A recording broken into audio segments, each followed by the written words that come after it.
12 years, Amara! 12 years! And all you brought into this house was shame!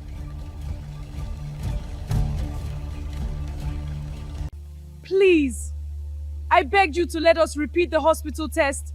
Please listen to me. Enough! I will not hear more of this. But it's our only hope. Enough! A woman that cannot give birth has no place in this family.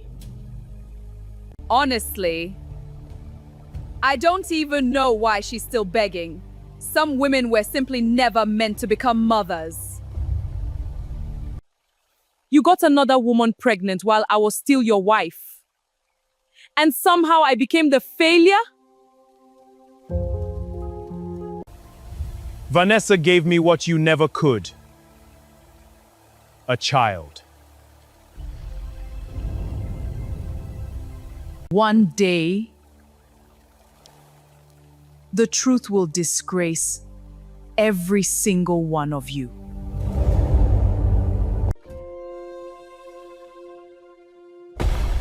For 12 years, Amara carried her marriage like a woman carrying water inside a leaking basket.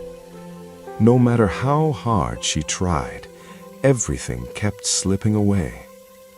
When she married Tunde, their love had once been the kind people envied, the kind that made strangers smile when they walked past. Tunde used to hold her hand in public, used to call her my peace, used to promise her forever. But forever slowly changed the moment children refused to come. At first, it was small comments from relatives, tiny poisonous jokes during family gatherings, questions wrapped inside fake concern. Any good news yet? When will we carry your baby? Are you waiting for menopause first? Amara laughed through every insult, smiled through every humiliation, and cried alone at night where nobody could hear her. For years, she swallowed fertility drugs that made her body weak.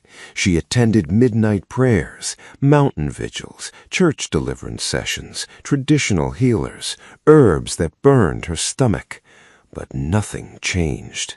And slowly, the woman who once laughed freely became a shadow inside her own marriage. But what hurt Amara the most was not the absence of a child. It was watching the man she loved slowly begin to look at her like a disappointment. At first, Tunde defended her. When his mother insulted Amara, he fought back. When relatives mocked her, he protected her. But pressure is a dangerous thing, especially in a family obsessed with legacy. And Mama Tunde never stopped applying pressure. To her, a woman without a child was not a wife. She was a waste. Every week she brought another herbal mixture, another prophet, another insult.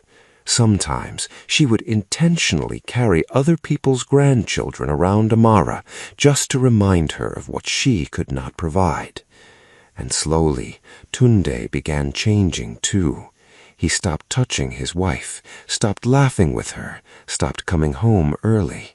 Their bedroom became cold, their conversations became shorter, and the silence between them became louder than arguments. Then one day, Vanessa entered the picture, young, beautiful, confident, and within 6 months she became pregnant. The same miracle Amara had prayed for 12 years suddenly happened effortlessly for another woman. That was the day Amara realized something terrifying. Her marriage was already dying long before she was thrown out into the rain. And what she didn't know was that the real problem had never been her. You wasted 12 years of my son's life. 12 years! Do you know how many grandchildren he would have had by now? Mama, please. How dare you defend her? Please, Mama, just listen. I will not. No! A man without a child is already half buried. Do you hear me? Half buried. You bring shame to this family. Amara, you were supposed to be responsible. Mama, I tried. Tried? If you truly tried, my son would not need another woman to continue his bloodline. Amara, maybe it's time we accepted reality. 3 days after she was thrown out, Amara rented a tiny room at the edge of town. The ceiling leaked when it rained, the windows barely closed, and at night, loneliness sat beside her like a living thing. For the first time in 12 years, she was completely alone. No husband, no family, no child, just silence. Painful silence. Every corner of that room carried memories she desperately wanted to forget. Sometimes she still woke up at midnight expecting to hear Tunde's footsteps. Sometimes she reached across the bed unconsciously, only to remember nobody was there anymore. The worst part of heartbreak is not always betrayal. Sometimes it is the memories that refuse to die. Is that better, my dear? A little more. While Amara struggled to survive emotionally, Vanessa slowly settled into her new life comfortably. Mama Tunde treated her like royalty. The same woman who insulted Amara daily now cooked special meals for Vanessa, massaged her feet, protected her like a treasure. And Tunde tried convincing himself he was finally happy. But peace built on guilt never lasts long. At first, he enjoyed the attention surrounding the pregnancy. Family members congratulated him, friends praised him, people finally looked at him like a real man. But deep down, something felt wrong. Something he could not explain. Some nights he stared at Amara's old photographs in silence, and guilt quietly began scratching at his conscience. Because despite everything, a part of him still remembered the woman who stood beside him when he had nothing. The woman who sold her jewelry years ago just to support his struggling business. The woman who stayed loyal through every storm. But by then, it was already too late. Because somewhere else across the city, a dangerous secret was slowly waking up inside an old hospital file. Hello. I just wanted to thank you. Thank me for what? If you didn't fail as a wife, I wouldn't be carrying Tunde's child today. Why are you doing this to me?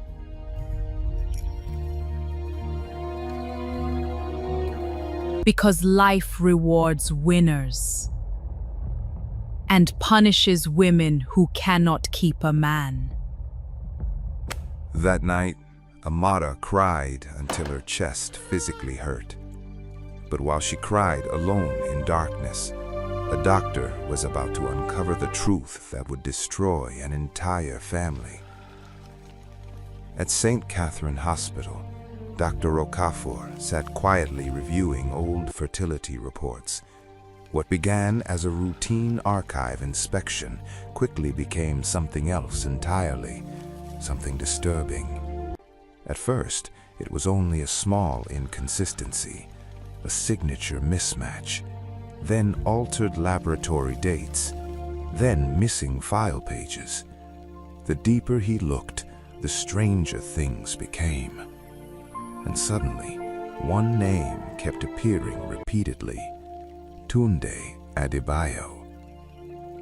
Dr. Okafor frowned, because according to the original medical records, Tunde had once been diagnosed with severe fertility complications nearly 12 years earlier, a condition that made natural conception extremely difficult. Yet somehow, the final report submitted to the family told a completely different story. The official report blamed Amara entirely. Dr. Okafor leaned back slowly, his heartbeat increasing because there were only two possibilities. Either someone made a terrible medical mistake, or somebody intentionally changed the results. And if the second possibility was true, then an innocent woman's life had been destroyed for over a decade. Outside the office window, rain began falling heavily, almost like the heavens themselves were preparing for the storm that truth would bring. Who handled this fertility case years ago?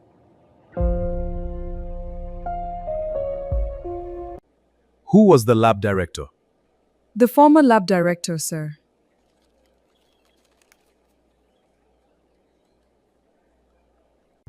Where is he now? Tell me where he is right now.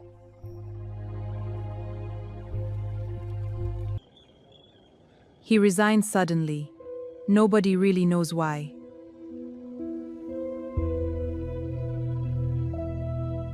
This report was manipulated.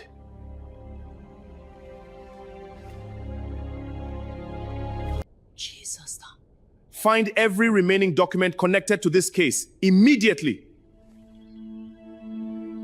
The following weekend, Mama Tunde organized a celebration dinner for Vanessa. To her, the pregnancy was more than good news. It was victory. Proof that her son was complete. Proof that Amara had been the problem all along. The house that once felt cold during Amara's marriage suddenly became alive again. Music echoed through the compound. Relatives laughed loudly. Women danced around Vanessa carefully as though she carried royalty inside her womb. And everywhere Tunde turned, people congratulated him. But strangely, the happiness no longer entered his heart the way he expected. Because guilt has a dangerous habit. It waits quietly, then grows louder in silence. As everybody celebrated downstairs, Tunde stood alone on the balcony, staring into darkness. Something about Vanessa's pregnancy timeline had started bothering him. Tiny details, small contradictions, things he initially ignored. At first, he blamed stress, but deep down, his instincts refused to rest. Vanessa claimed she was already 3 months pregnant before he officially moved her into the house, and somehow the dates no longer aligned properly inside his head. The more he thought about it, the more uncomfortable he became. Meanwhile, inside another part of the city, Amara struggled to rebuild herself from emotional ashes. She stopped attending gatherings, stopped answering most phone calls. Even church became difficult because pity can sometimes feel more humiliating than insult. But despite her pain, she still loved Tunde. And that was the cruelest part of all, loving someone who destroyed you. Every night, she replayed memories repeatedly. The good moments, the laughter, the promises, the dreams they once shared before bitterness poisoned everything. Sometimes she wondered if maybe she truly deserved the suffering.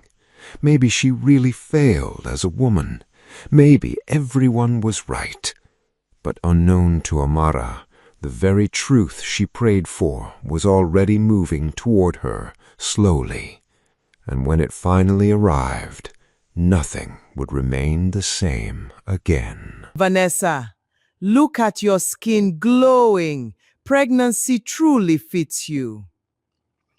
God finally answered this family after years of shame.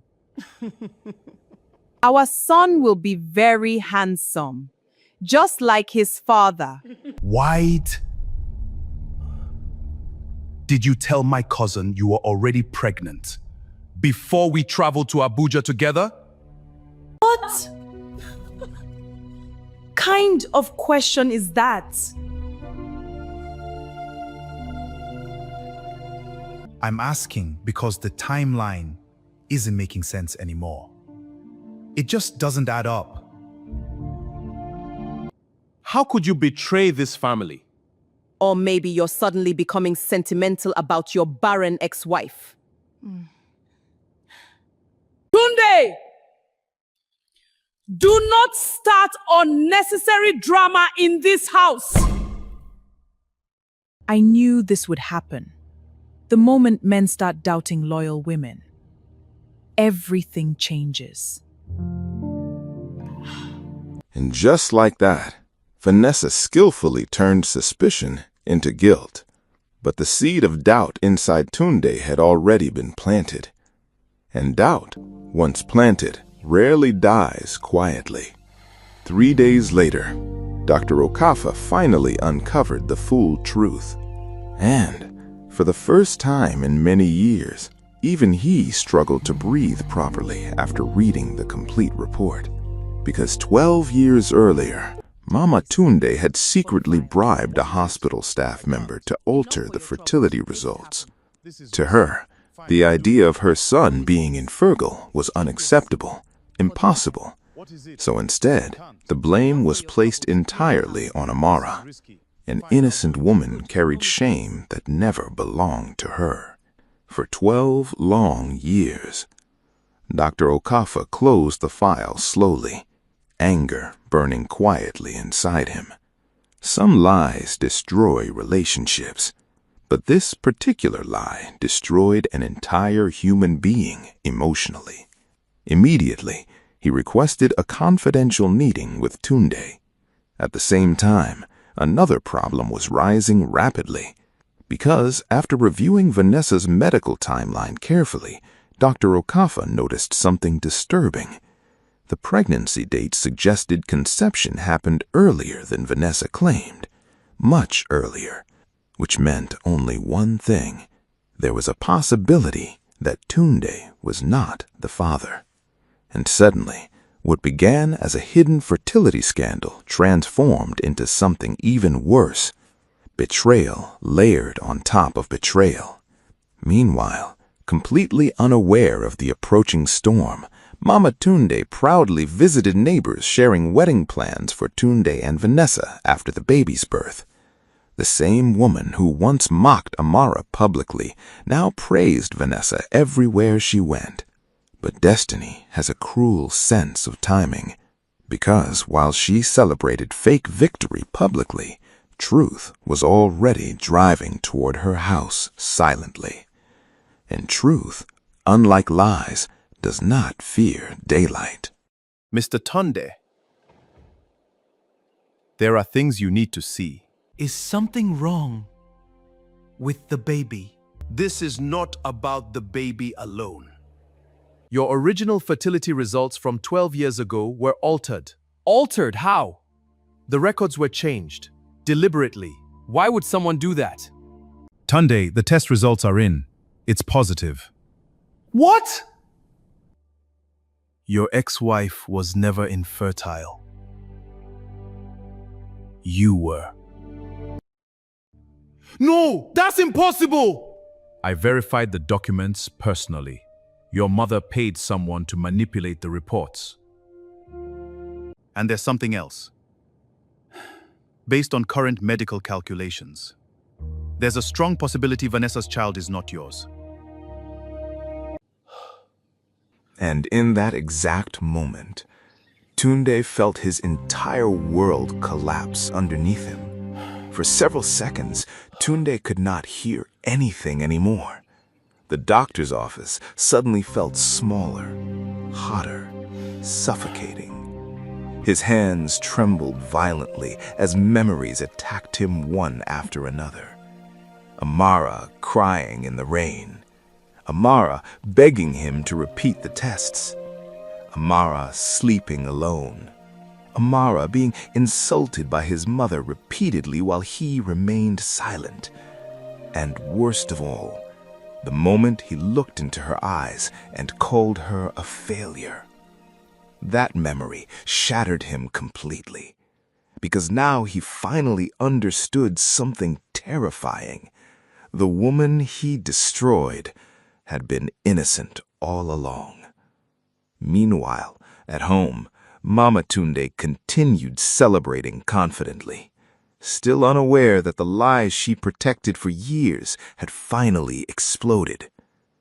But not for long, because barely 1 hour later, Tunde stormed into the house, carrying the hospital file like a man possessed, his face pale with rage, his eyes swollen with disbelief.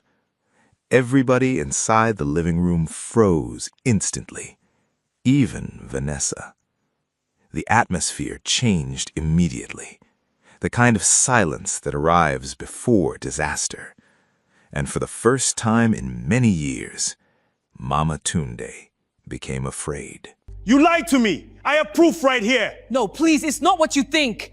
What is going on? Look at these documents. You betrayed us. I was trying to protect you. Protect us from what? Tunde, what is this behavior? Why are you acting like this? I don't understand.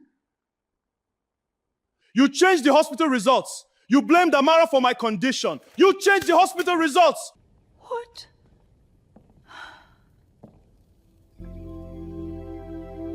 You did this.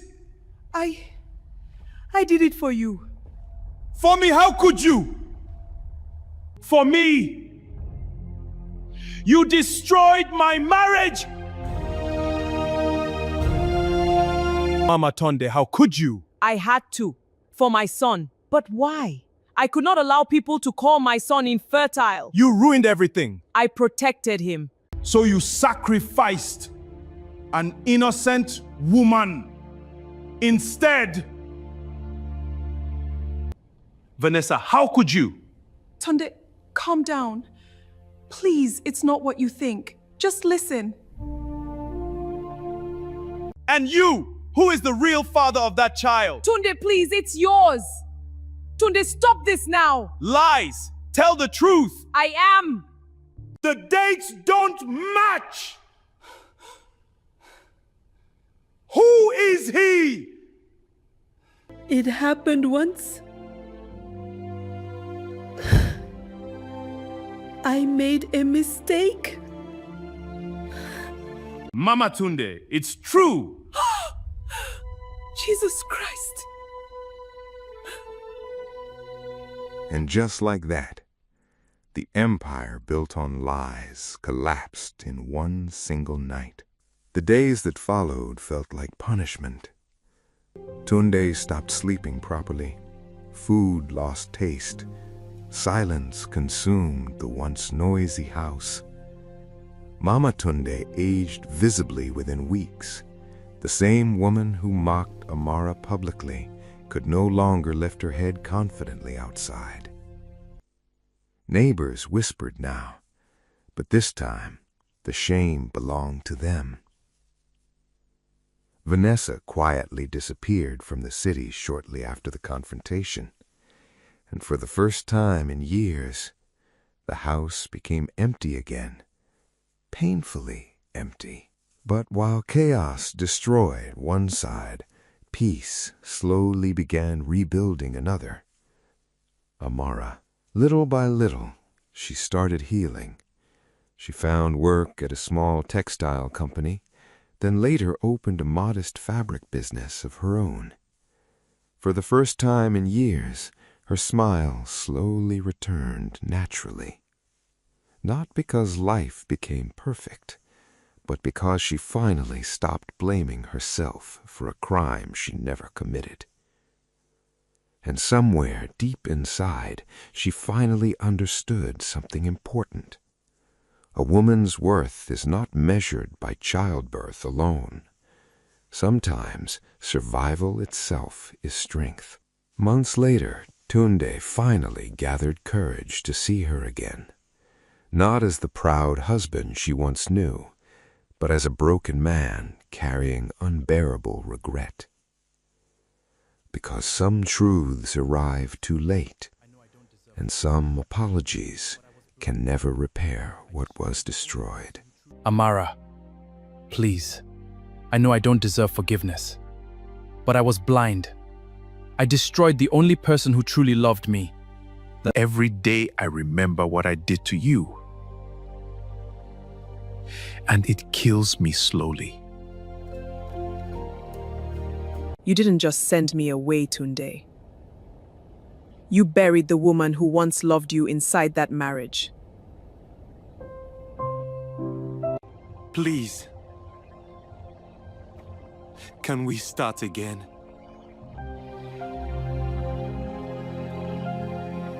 Some things break like glass.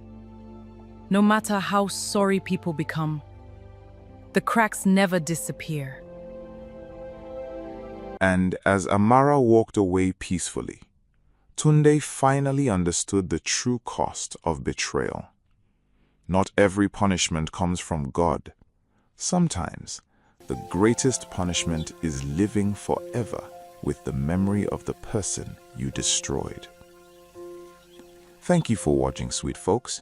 If you enjoy this story, don't forget to like and subscribe so you don't miss out of sweet and captivating stories we've in store for you on this channel. Also, tell us what you've learned and where you're watching from in the comment section. Your voice matters to us here. Stay and enjoy other stories on this channel. We remain the #1 sweetest African folktales. Love you, sweet folks.